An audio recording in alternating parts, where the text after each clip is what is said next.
Vamos iniciar o estudo do livro Vereda Familiar, o capítulo 33, Festas no Lar, um livro de José Raul Teixeira, de Niterói, e o espírito Teresa de Brito. Então vamos lá, pessoal. Bom, nós falávamos aqui, nós estamos na metade do capítulo praticamente, e ela falava assim, olha, não permita que alguém traga para a sua comemoração agradável, na intimidade da sua confiança, alcoólicos ou psicotrópicos, de variada tipificação, para que não tisnem de tormento o seu júbilo.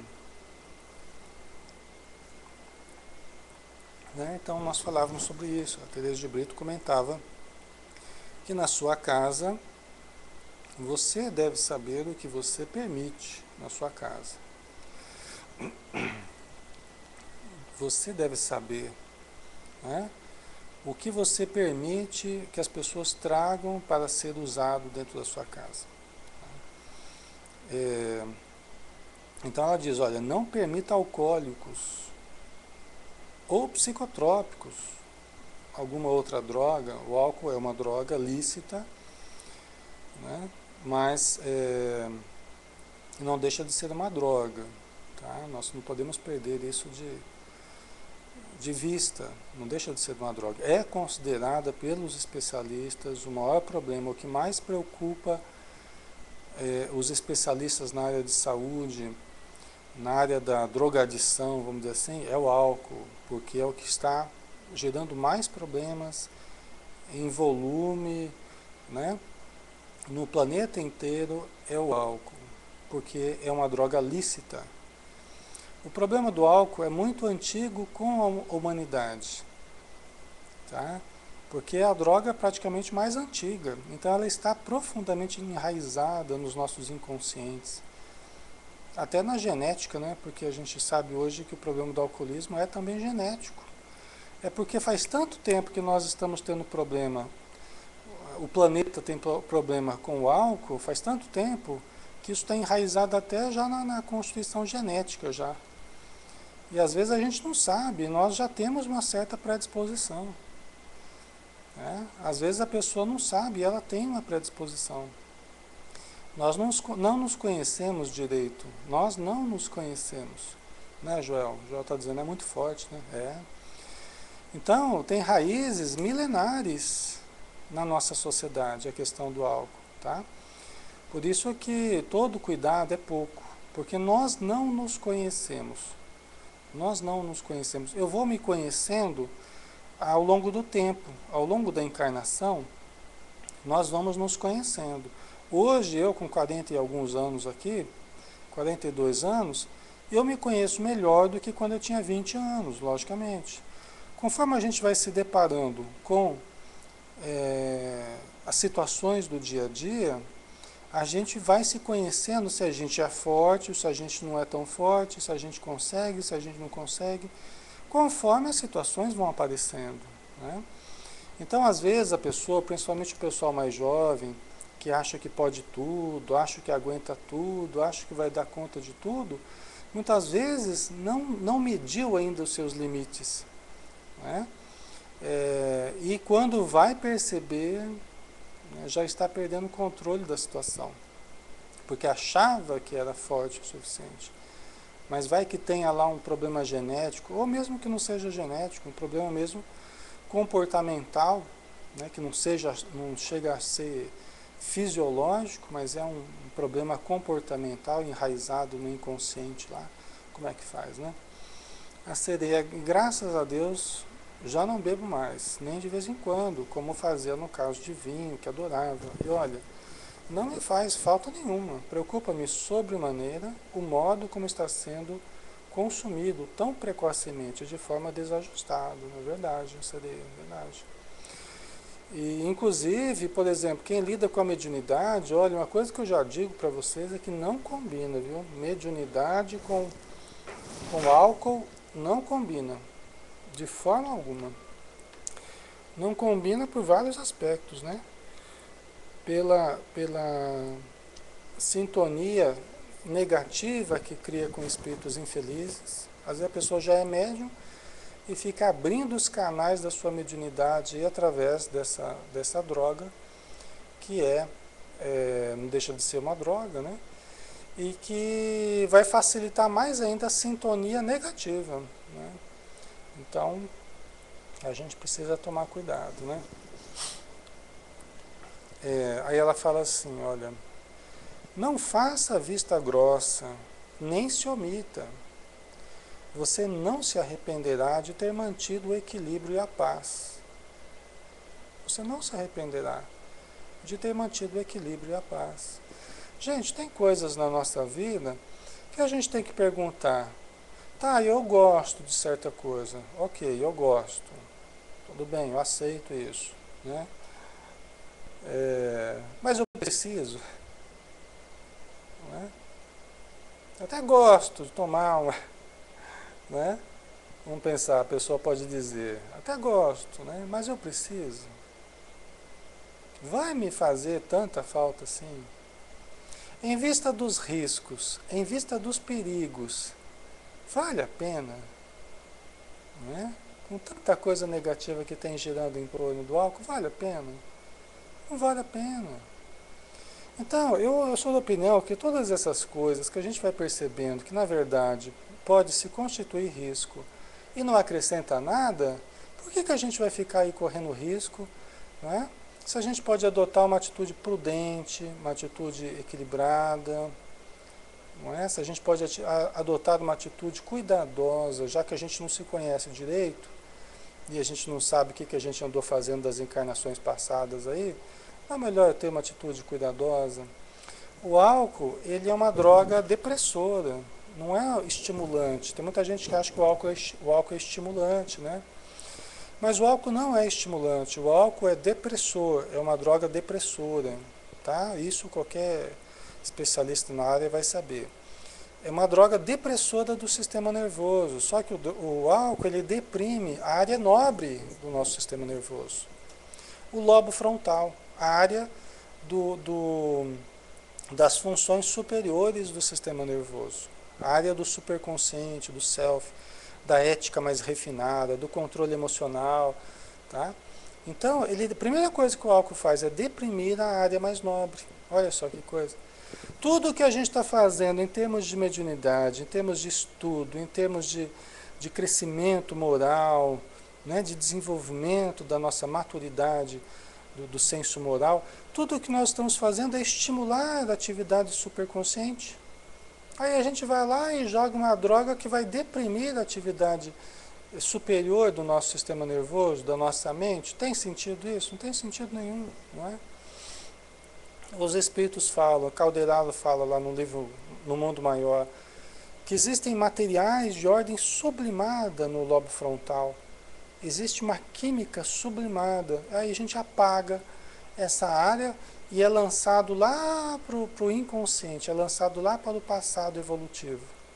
Por isso que o usuário de álcool sistemático, aquele que vai se tornando mesmo viciado, ele acaba sendo comparado com o animal. Tem a fase do porco, tem a fase né, daquele que rasteja. Então ele é comparado em várias fases com animais. Por quê? Porque na verdade está havendo como que uma regressão mesmo dentro da pessoa, lembrando o passado evolutivo. A gente não consegue nem andar mais. Olha só que coisa. Né? Depois de beber muito, a pessoa não consegue nem andar, ela vai rastejando no chão. Quando consegue, né? Tá? Então, não precisa de nada disso, né? A Maria, é uma judiação, além de prejudicar a si mesmo, prejudica os outros. Ainda no volante, meu Deus. Essa semana uma criança de 5 anos foi atropelada, estavam bêbados, uma judiação. Pois é, Maria. Né? O número de acidentes no trabalho, o número de acidentes no trânsito, que é uma verdadeira guerra, né? Atropelamentos, né? Trombadas, doenças advindas do uso do álcool, porque às vezes a pessoa desenvolve um diabetes, desenvolve um problema de pressão, desenvolve lá problemas nos rins, problema aqui, problema dali, que parece que surgiu do nada, né? Mas a gente sabe que o álcool é vetor é vetor, é caminho para vários outros problemas do nosso organismo. E tanto também problemas psicológicos, né? Problemas psiquiátricos. Acil, o álcool só faz mal. O ambiente fica pesado onde tem pessoas bebendo. Agudoxa, nossa, que luta travada, a gente se junta e a logo comer e beber cervejinha. Né, Agudoxa? Aí que tá, mas são hábitos, né? Eu, por exemplo, não tenho esse hábito. Né? Então, é uma questão que a gente pode viver sem. Não é? É uma questão que a gente pode viver sem. É que vai virando um hábito. E aí depois você, né, você tem o trabalho de desfazer um hábito que foi criado, né? Por isso é que, se você não quer transformar uma coisa em hábito, não faça nem uma vez, nem duas, nem três, porque você começa a fazer, se você percebe que você está repetindo muito certas atitudes, se você acha que é algo que pode ser nocivo para você, pare, pare, pare, né? Porque aquilo vai virar hábito, né? Aquilo vai virar hábito. E aí depois vai dar um trabalho danado para parar mesmo, né? É arrumar para a cabeça, né? Seria. Exatamente. Ok, assim, o pessoal abusa demais, passa dos limites, né? Seria, pois é, Godosh, que coisa, né? Mania que temos de celebrar. É que nem eu ouvi uma vez uma carta de uma pessoa que era alcoólatra, né? Falando assim que tudo ele celebrava com álcool. Né? O álcool começou a participar de tudo, todas as festas, todos os motivos de felicidade, também os motivos de infelicidade, tudo era motivo para o álcool estar presente. Né? E aí a pessoa foi perdendo a noção das coisas, né? Foi perdendo o controle da situação. O limite é que vai sendo, na verdade, vai sendo minada a resistência moral, a resistência física, até porque aquilo que eu falei para vocês é muito real. O lobo frontal vai se apagando, vai se apagando. É tudo ao contrário do que a gente está querendo, através da oração, da meditação, da visualização terapêutica, da caridade, é o contrário de tudo. E nós vamos passando a utilizar outras áreas, nós vamos sendo lançados para uma área mais inferior do sistema nervoso, tá? Então, vai minando mesmo que a pessoa, mas eu só bebo uma vez por semana. A pessoa fala assim, mas eu bebo socialmente, né? A pessoa fala. Aí eu já pergunto para a pessoa, né? E a sua vida social é muito intensa? Quando eu fazia a seleção de pessoal era assim, né? Oi, Celinho, beijão. Quando eu fazia a seleção de pessoal nas empresas era assim. Eu perguntava, porque os patrões lá, eles não queriam gente que bebesse, que ficasse fumando e tal, principalmente na hora do trabalho, né? Bom dia, Maristela. Aí, então eu perguntava, e aí, você faz uso de cigarro, faz uso de bebida alcoólica e tal, né? Aí, não, eu só bebo socialmente, doutor, eu só bebo socialmente. Fazia a sua vida social muito intensa, né? Aí a pessoa dava risada, né? Vai falar o quê, né? Não, né? É só de segunda a segunda, né? Então, são justificativas que a gente vai criando, né? Para tornar válido uma atitude, um hábito, né? Mas a pessoa vai se enganando, na verdade, né? Então, vamos lá. Se nós lembrarmos que somos seres sociais, né? O que é socialmente, né, Joel? Nós somos seres sociais, né? Desde que nós fomos criados, né? Então vamos lá.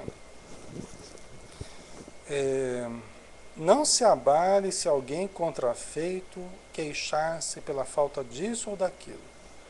Né? Não se abale, não fique preocupado se um parente falar, eu não vou mais na sua festa que é muito chata, não tem nada para beber, não sei o quê. Né? Não se abale se alguém contrafeito queixar-se pela falta disso ou daquilo. Para evitar esses episódios, verifique a quem você oferece as chaves afetivas do seu lar em tais oportunidades. Né? Dependendo como você faz, bom dia, Diana, um beijão. Dependendo dos conceitos que você tem na cabeça, os padrões que você estabelece para você, você vai atrair as pessoas que se sintonizam com aquilo que você cultiva. Você estabelece um limite, olha gente, não tem mais bebida em casa, não quero, não vou fornecer, né?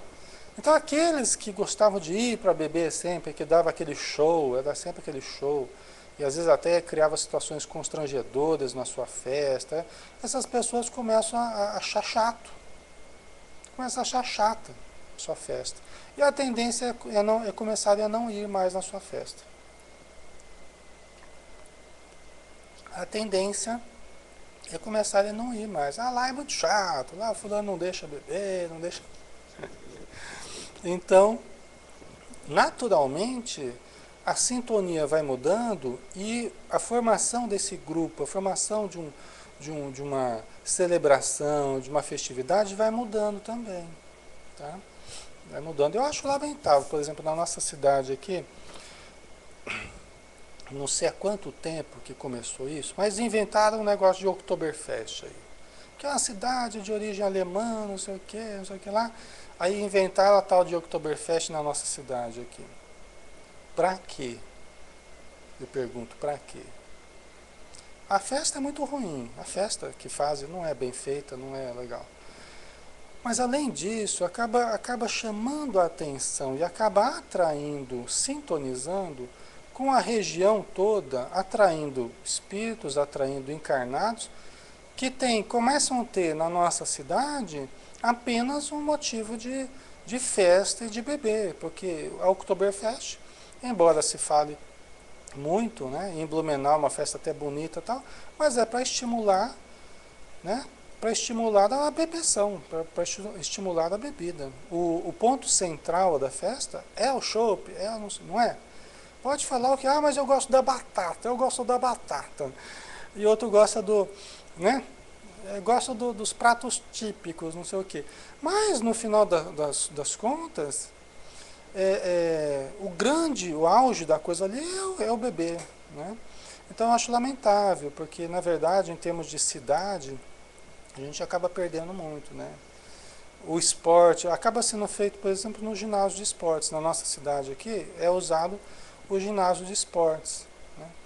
Aí os esportes já param por causa da festa, né? Olha que coisa interessante, né? E inclusive depois, eu sempre fiz vôlei, eu sempre estive ligado assim, essa parte de esporte. Depois que começou o Oktoberfest, praticamente o esporte na cidade acabou. Praticamente não se desenvolve mais. Só que pergunta o que se desenvolve. Tráfico de droga desenvolve, o alcoolismo desenvolve, a criminalidade desenvolve. Será que é à toa tudo isso? Não é? Então, aí você fala, isso aí devia até acabar essa festa aí. A pessoa, não, que é isso, por causa do turismo, não sei o que, né, Joel? O Joel até colocou ali, o turismo, estimular o turismo. Né? Não é nada, né? A gente sabe que não, né? Então, a gente tem que parar e pensar, né? Não adianta só a gente engolir esse tipo de situação. A gente tem que começar a analisar, né? Só que, infelizmente, a falta de informação em termos de espirituais, né? A falta de informação é muito grande ainda, né? Por isso que eu estou falando aqui, quem sabe até as pessoas vão ouvindo aí, até da cidade, né? Vou começar a fomentar aí uma mudança, né? Porque é complicado isso, viu? Então vamos lá. Evite o estridor de sons perturbadores. Porque aqui está falando, não é só do álcool na festa não, tá? Está falando das festas no lar. Está falando das festas no lar, tá? Então é a festa como um todo, não é só a questão da bebida. Aqui a gente entrou porque a gente associa naturalmente festa com bebida, né? Evite o estridor de sons perturbadores e a formação de ambiência que induza os seus amigos a se sentirem no clima de orgia ou num doméstico lupanar. Ai, a gente lembra da infância, meu Deus do céu, né? Lembra da infância, adolescência, que a gente fazia aquelas festinhas e apagava a luz e colocava aquelas músicas lentas e não sei o que e tal. Era gostoso, né? Era gostoso, a gente se divertia, né? A gente se divertia e dançar de rostinho colado, tal, aquela história toda. Não é? Quem é um pouco mais velho aí, pessoal juvenil, pessoal jucenil, né? Pessoal que é jucenil, fazia aqueles bailinhos. Na minha casa mesmo já fiz várias vezes aqueles bailinhos. Aniversário, aí chamava o pessoal. Preferência as meninas, né? Preferência as meninas. Aí ia chamar para dançar e tal, aquela história toda. É, então fazia aquele clima tipo de boate, assim, né? Ai, ai. Mas era assim, né, pessoal? Só que hoje a gente vê, né? Não é lógico que quando fazia festa assim, não tinha bebida, né? Não tinha nem droga, nem nada. Era adolescente, na época era diferente de agora. Hoje em dia a moçada a novinha já tá fumando maconha, já tá complicado. Na nossa época não era assim, né? E nem mesmo bebida alcoólica. Então era uma coisa mais inocente, mais ingênua. Só que criava lá aquele clima tipo boate, assim, né? Só faltava aquele globo de luzinha brilhante lá, é, mas não é o recomendável, né? Se a gente for parar para analisar, não é o recomendável, né? Esse clima de lupanar doméstico, né? Não é o recomendável. Hoje a gente entende isso, né? Mas na época que a gente fazia isso era uma coisa inocente, uma coisa sem noção, sem consciência e também sem maldade. Era uma coisa um pouco diferente, né, Ju? Então, mas a gente deve evitar esse tipo de coisa, né? Transformar a nossa casa numa boate, deve evitar, né? Sons, coloca o som naquela altura, né? Porque isso vai abrir, né? Vai abrir as barreiras vibratórias ali, muitas vezes chamar a atenção da nossa casa para o que espiritualmente esteja ocorrendo ao redor, né? A sua festividade deverá transcorrer de tal modo cristão que você é, que não tenha que envergonhar-se de si mesmo no dia seguinte, nem macular o bom nome do seu reduto familiar. Às vezes a casa, os pais vão viajar e o pessoal já sabe, ó, na casa do fulano, quando os pais viajam, tem festa, né? Aí já vira a maior boate a casa, né? E o pessoal já sabe, né? E aí o pessoal bebe, depois, né, faz aquela confusão e depois no dia seguinte nem lembra mais do que fez, né? Então a pessoa se arrepende às vezes e nem lembra, né, do que fez, né? Então só vai ficar sabendo através dos outros aquilo que aprontou, né? Então faça sua festa de tal modo cristão que você é, que não tenha que envergonhar-se de si mesmo no dia seguinte, nem macular o bom nome do seu reduto familiar, né? Alexandre, você não sabe o que você fez na festa? Começou a tirar a roupa lá. Já pensou, né? Ai, Jesus, né, Ana Isabel? Ai, Jesus. Né? Então a gente precisa ficar conscientes, vamos ficar conscientes, né? Para começo de conversa, né? O seu regozijo, claro e digno, evitará que você receba os louros dos atormentados dos gozos inacabáveis, porque eles não terão encontrado em sua festa o caldo mental da imoralidade e dos abusos. Tá? Porque aqueles que gostam desse tipo de festa, movida a álcool, movida, né? Esses que gostam, eles vão, nossa, que festa boa que você fez, nossa senhora, o ano que vem você me convida que eu venho de novo, porque tá show de bola, hein? Tá 10. Tua festa tá, nossa, massa, né? Só que é lógico que vai agradar as pessoas que gostam desse tipo de esquema, né? Lógico, né? E às vezes até estimula a vaidade da pessoa, fica sendo conhecido como uma pessoa que faz as festas, as melhores festas da cidade, né? Então o pessoal vai adorar, aliás, vai ganhar um monte de amigos, né?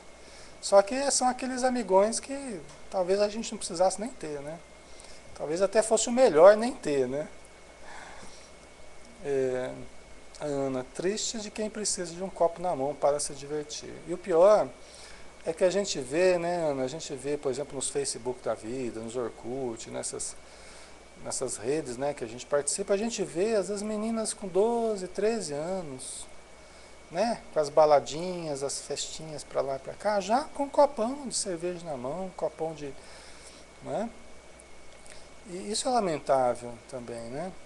Então a gente vê que muito cedo a vivência que o pessoal está tendo, e o álcool é porta de entrada, é uma coisa que se sabe também, é porta de entrada. Se você tem maior número de alcoólatras ou de usuários de álcool, você vai ter provavelmente maiores usuários de maconha. E se você tem maiores usuários de maconha, provavelmente você vai ter um maior número de usuários de outras drogas, porque essas são as portas de entrada geralmente. O uso do álcool, depois o uso da maconha e aí as outras drogas associadas, tá? Então, né, os pais e mães têm que ficar atentos aí, né?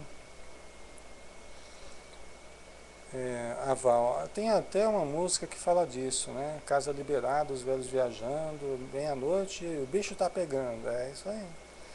O bicho tá pegando mesmo. Eles não sabem quantos bichos estão pegando espiritualmente. Entidades realmente animalizadas, animalescas, estão sendo atraídas inadvertidamente por esse tipo de atitude, né? Tudo tão liberado, né? Seria como se fosse coisa normal e tal, né? Acaba se tornando coisa normal porque a gente faz disso algo normal, né? Ana Isabel, entrar na onda porque senão a pessoa fica com o título de chato, que não é moderno, quadrado, careta, né? Careta.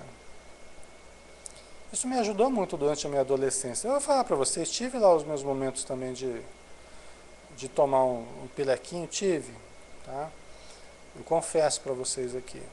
Só que a maior parte da minha adolescência, o conhecimento espírita me fez talvez ser esse chato que não participava das festinhas, mas estava ali mais, sabe, comendo churrasquinho, conversando, dando risada, mas não bebendo. A maior parte da minha adolescência, né? E até hoje, a maior parte da minha vida, posso dizer que foi sóbrio, nesse aspecto foi sóbrio, né? Nunca experimentei drogas, outras, né? Que não o álcool, e também do álcool, muito pouco, muito pouco, tá? E também isso não me fez falta não, tá? Hoje eu vejo que, né, me ajudou, né, mais do que atrapalhou, né? Só que a gente tem que ter coragem, tá? A gente tem que ter coragem para recusar, para saber, para ter consciência e ter uma atitude coerente, a gente tem que ter coragem, tá? Porque as pressões, elas acontecem, né? As pressões realmente acontecem. Vamos lá então. Não será pelo motivo de muita gente estar se despautando que você e sua família se perderão igualmente. Seus afetos não deverão nivelar-se pela inferioridade em voga, nestes dias definidores dos legítimos valores da alma, né? Então não é porque muita gente está caindo nessa situação que nós vamos fazer o mesmo, não precisa, né? A Maristela está dizendo, graças a Deus nessa existência vim com uma trava de segurança, cistos nos rins e no fígado para auxiliar-me no controle desse vício, que em outras existências me fez cair desestradamente. Tá vendo, né, Maristela? É isso aí. Então, é isso mesmo. Às vezes a gente já vem até com certos problemas, já certas moléstias, certas dificuldades, que são dificuldades auxílio, como diz André Luiz, né? Quando André Luiz fala, né, que existem várias dores que são auxílio, que são proteção, que são controle, que é justamente para a gente não cair novamente, né? Então vamos lá. Oriente seus filhos e demais entes queridos quanto à improcedência dessas alucinações de um dia, que deixam motivos de remorsos por muito tempo. Oriente-os sempre, desde bem cedo, para que meditem ao largo dos dias de crescimento e maturação. Isso é muito forte, isso é muito importante, né? Porque você pode até falar para os seus filhos, ó, não vai beber, mas se você bebe, se você tem o hábito de beber, é muito provável que eles vão, desde cedo, né, Ju, eles já vão ter como algo normal, que fazia parte da vida deles, que fazia parte da casa deles, das festas, que era muito normal. Tá? Então isso é muito importante. Isso é muito importante. Tá? Certo? É por isso que o exemplo, né, no sentido de de não é, não bebermos em casa, não fazermos disso algo normal, isso vai ser uma força muito grande que nós teremos na educação dos nossos filhos. Né?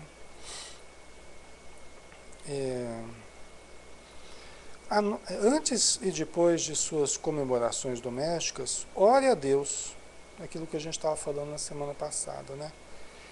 Antes e depois de suas comemorações domésticas, ore a Deus, rogando o envolvimento salutar para todos os seus afetos, convidados, bem como para que você e os seus saibam conduzir-se perante os júbilos, equilibradamente, valorizando a reunião social. Tá? Então isso é legal, porque, como a gente falava na semana passada, as pessoas estão pensando, eu vou na casa do Alexandre logo mais, porque vai ter uma festa lá. Elas já estão se ligando vibratoriamente ao ambiente da minha casa. Elas já estão se ligando, né?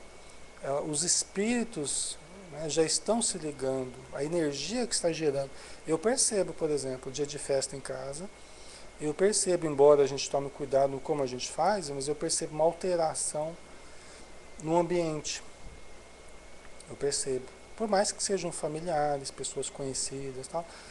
Mas só muitas vezes você juntar muita gente diferente que normalmente não está ali na sua casa já provoca uma alteração. Né? Já provoca uma alteração na força. Se fosse a Guerra nas Estrelas, né? já provoca uma alteração na força. Né? A gente já começa a perceber que tem uma coisa diferente. Né?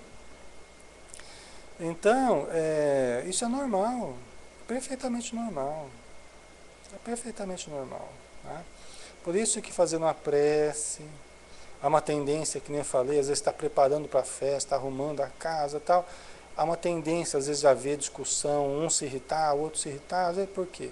Já começa a haver uma mudança no ambiente ali. Então fazer uma oração, até para que quem esteja ali esteja bem, sinta-se bem no ambiente, né?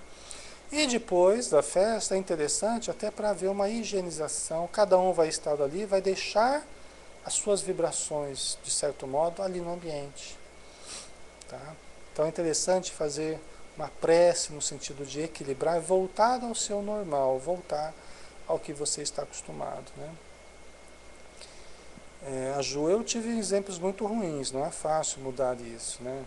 Então, Ju, ainda bem que você, né, com um referencial espiritual, né, você tem uma vida bastante ajustada, uma vida, né, coerente, então isso é muito bom, né?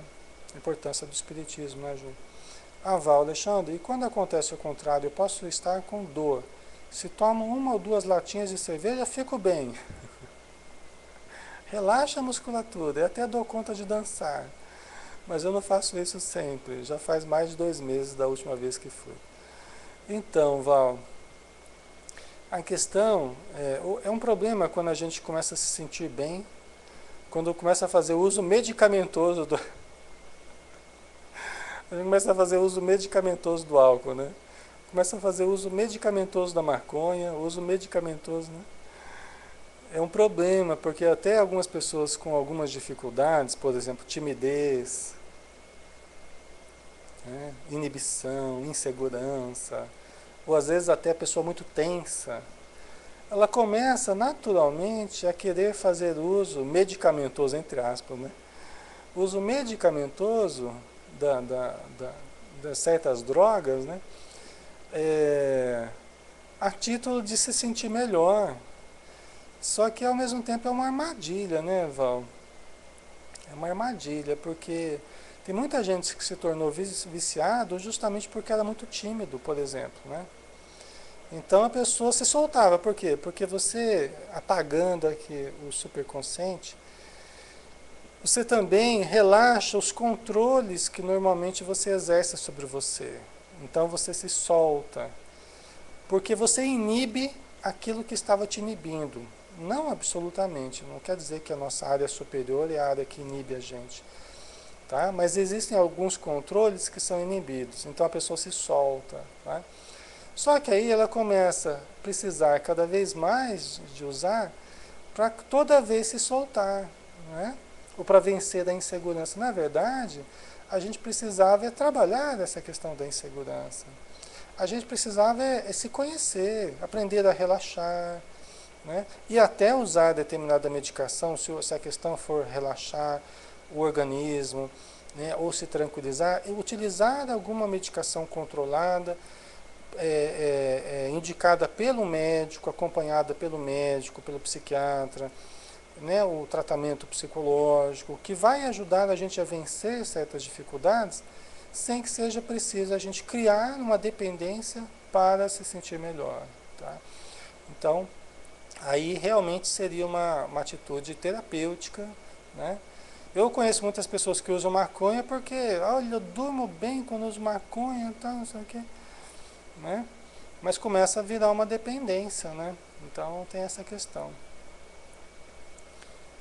A Juliana aqui, no possível sim, graças a Deus. Hoje eu estive pensando cedo que a minha família aqui seria um laboratório para acertar em pontos que eu vi na minha família em geral, né? Curioso isso, talvez essa necessidade da distância minha para eu poder na minha própria vida acertar.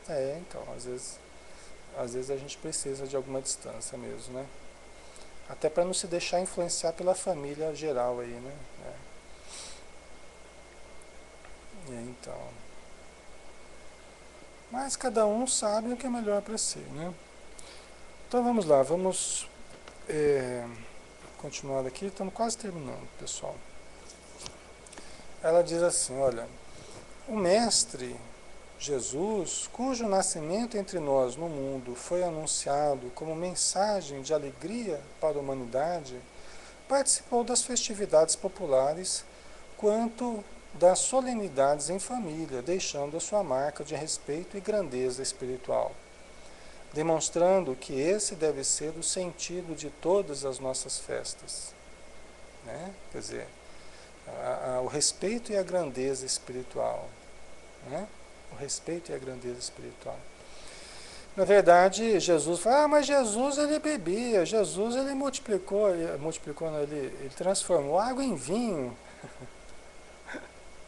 Pronto, é tudo que os usuários de álcool gostariam de ouvir, né? Ele transformou água em vinho, né? Jesus participava das festas, né?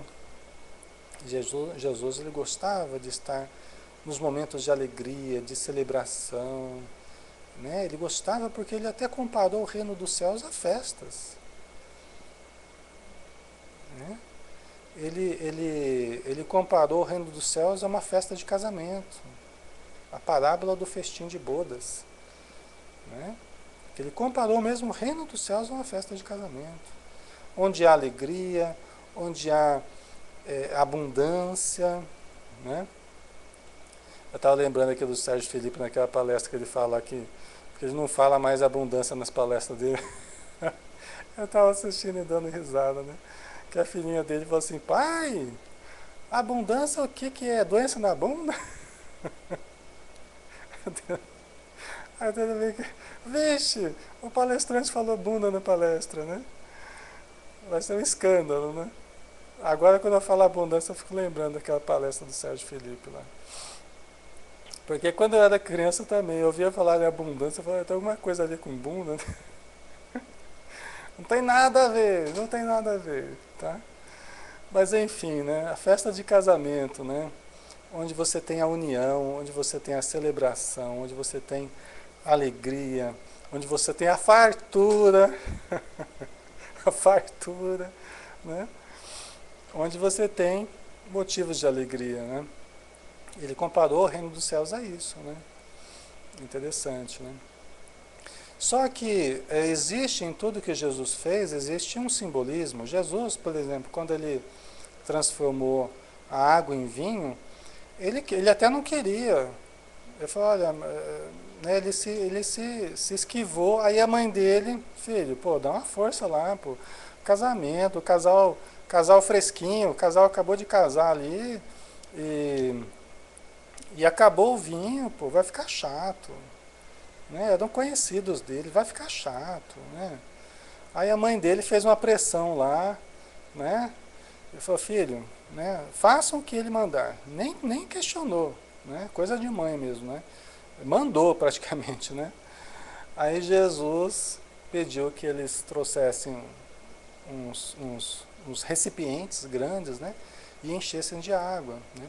Só que aí Jesus aproveita para dar uma lição para a gente, uma lição muito importante, uma lição muito importante. O do primeiro vinho e do segundo vinho. Uma lição muito importante, o significado muito importante do primeiro vinho e do segundo vinho. No casamento, por quê? Porque o casamento é a união de duas almas, né? É uma vida em conjunto que vai se iniciar, cujo primeiro vinho não é tão bom quanto o segundo vinho. Qual que é o primeiro vinho? O primeiro vinho é a paixão, é o encantamento, é o sexo, é o prazer, né? São as ilusões do casalzinho que está se formando, né? E que vai cheio de esperanças, mas também de ilusões, né? De encantamento. É o primeiro vinho. E o segundo vinho, que era muito melhor do que o primeiro. Era muito melhor do que o primeiro.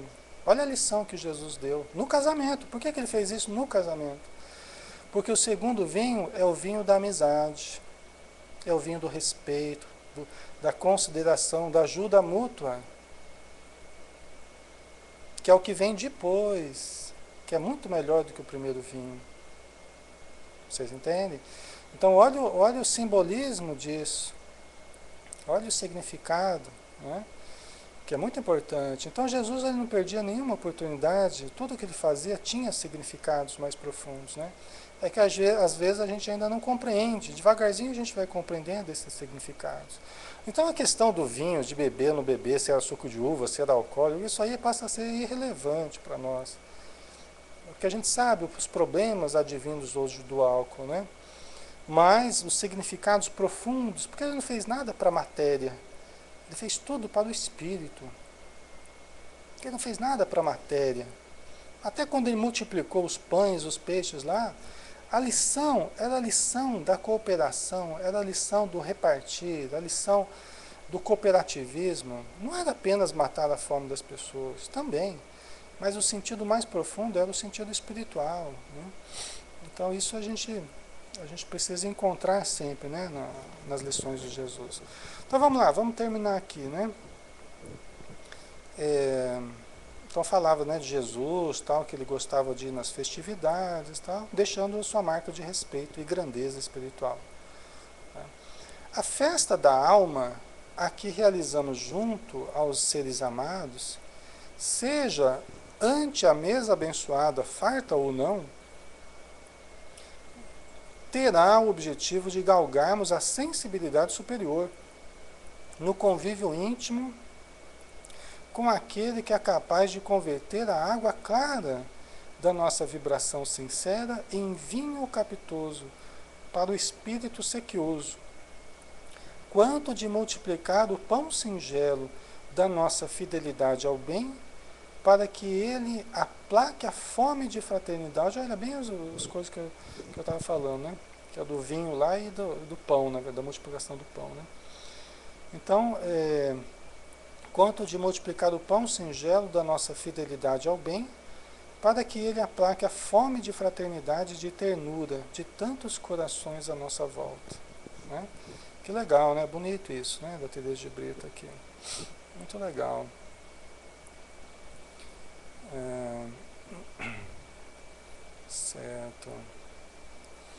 Então, aquele episódio, né, do vinho e do pão, né? Bebei este vinho que é o meu sangue, né? Comei deste pão que é minha carne, né? E nessa mesma passagem, eu já falei outras vezes para vocês, nessa mesma passagem, os discípulos, eles começam a olhar, porque tinha muita gente que seguia Jesus nessa época. Eles começam a olhar um para os outros e falam assim, está até no Evangelho, que discurso duro esse, hein? Duro de ouvir esse discurso, hein? Quando Jesus falou, ó, comei desse pão que é a minha carne, bebei desse vinho que é o meu sangue, aí o pessoal que acompanhava ele, muita gente, a multidão que acompanhava ele, começou a olhar um para o outro e falou assim, olha que discurso duro esse, hein? Duro de ouvir isso aí, hein? Que negócio é esse de comer a minha carne, de beber o meu sangue? Nossa Senhora, coisa horrível isso, hein? Até a gente, talvez, se fosse a gente, ih, meu Deus do céu, esse palestrante aí, pirou agora, né? Aí o pessoal começa a sair, o pessoal começa a ir embora. Aí ficaram apenas os 12. Ficaram apenas os 12. E aí Jesus, na sequência do Evangelho, ele fala assim, e vós, não quereis ir também? Vocês não vão embora também? Aí o Pedro, sempre o Pedro, né? Mediunizado ali, sensível, né? Ele fala, Senhor, para onde nós iremos? Se tu tens as palavras de vida eterna. Como a querer dizer assim, ó, eu não estou entendendo muito bem o que é esse negócio, mas você está falando, eu confio no Senhor, as suas palavras são de vida eterna. Eu posso não entender muito bem, mas para onde é que a gente vai se o Senhor é a pessoa mais elevada que tem aqui? Né? Aí Jesus explica, olha, não é da carne que eu estou falando, é do Espírito. Olha que coisa interessante. Ele falava assim, não é da carne que eu estou falando, é do Espírito. Não é da matéria, é do Espírito, pessoal. Isso está claro no Evangelho. Tá? Então era apenas um simbolismo. Ele queria que o Evangelho, que o exemplo dele, que o amor que ele tem por nós, os exemplos que ele deu, que ficasse entranhado em nós, que nós digeríssemos aquilo simbolicamente, que fizesse parte do nosso corpo, dos nossos hábitos, do nosso pensamento, do nosso sentimento. Você tem que digerir esses ensinamentos. Você tem que comer, digerir isso. Entendeu? Mas simbolicamente, logicamente, né? Então o pessoal achou que ele estava falando mesmo do corpo dele, do sangue dele. Até hoje, né? O pessoal ainda faz uma confusão. Interiorizar, né, André? Isso mesmo. Interiorizar, internalizar esses conceitos. Tá? Que é o que faria efetivamente a gente mudar. A gente se transformar em alguém melhor. Não apenas de superfície. Não apenas teoricamente. Mas que estivesse entranhado em nós mesmos, né? Até no nosso corpo, né? Então, ela fala assim, terminando aqui, né? Desenvolvamos contentamento em redor de nosso clã e reunamos os entes caros para as delícias do convívio festivo, mas não percamos de vista a melhor parte, aquela que não nos será arrebatada, pois que representa a festa do coração. E aqui uma outra lição que ela nos deixa aqui, que Jesus nos deixou no caso da Marta e da Maria, né? Da Marta, que eram as irmãs de Lázaro, porque Jesus ele gostava muito de ficar na casa do Lázaro, mesmo Lázaro que depois ele teria ressuscitado, entre aspas, né? Que é a casa dos 3 irmãos lá, né? A casa da Marta, que era a mais velha, da Maria e do Lázaro, que eram os irmãos mais novos, né? E os 3 viviam juntos e Jesus, ele estava sempre lá, conversando, né? Nas andanças dele. Ele sempre estava visitando os 3, né? E a Marta, como irmã mais velha, era mais responsável e mais muito afeita à parte prática das coisas, né? Muito afeita a organizar as coisas, a botar a mão na massa e tal. É uma pessoa meio inquieta, meio ansiosa, daquelas pessoas que não gostam de parar quieta, né? E a Maria, ela já era mais de curtir os momentos, de sentir a presença de Jesus, de usufruir das palavras de Jesus. Imagina você ter Jesus na sua casa e você querer ficar limpando, lavando, passando, cozinhando e arrumando, né? E Jesus ali conversando com o pessoal, explicando, ensinando, né? E você lá, é porque tem que preparar os pastelzinhos, tem que preparar os pastelzinhos, não sei o quê. Imagina, né? E Jesus ali, ensinando o pessoal, né? E a pessoa preocupada com a parte prática da festa, né? Aí que Jesus falou, olha, porque a Marta foi reclamar lá, Senhor, pede para Maria vir lá me ajudar, Senhor, porque não estou dando conta, não estou dando conta, né? Aí, aí Jesus falou assim, Marta, Marta, né? Mas eu digo que a Maria escolheu a melhor parte. Por que você se atormenta tanto? Né? Porque aí surgem essas justificativas, né, Joel? Pô, ninguém faz nada nessa casa, ninguém me ajuda. Não sei. Mas às vezes porque a pessoa está escolhendo o papel de ser a pessoa muito prática, sempre muito preocupada. Isso é louvável, só que tem hora que a gente tem que aprender a relaxar um pouco, olhar os lírios do campo, né? A gente precisa aprender a aproveitar os momentos, a curtir os momentos, senão a gente nunca também aproveita para sentir o prazer do momento. Às vezes as pessoas, já que a gente falou em festas, né? Às vezes as festas viram um tormento, porque a pessoa ela transforma aquele momento numa tensão que todo mundo tem que ajudar, todo mundo tem que fazer, não sei o quê. E já vira um tormento. Antes de chegarem os convidados, já está aquele clima de guerra, né? Porque a pessoa fica muito ansiosa, né? Então, eu acho que é um convite mesmo para a gente aproveitar o mais importante das festas, que é as pessoas. Não é a casa, não é o que vai comer, não é o que vai beber. O mais importante são as pessoas.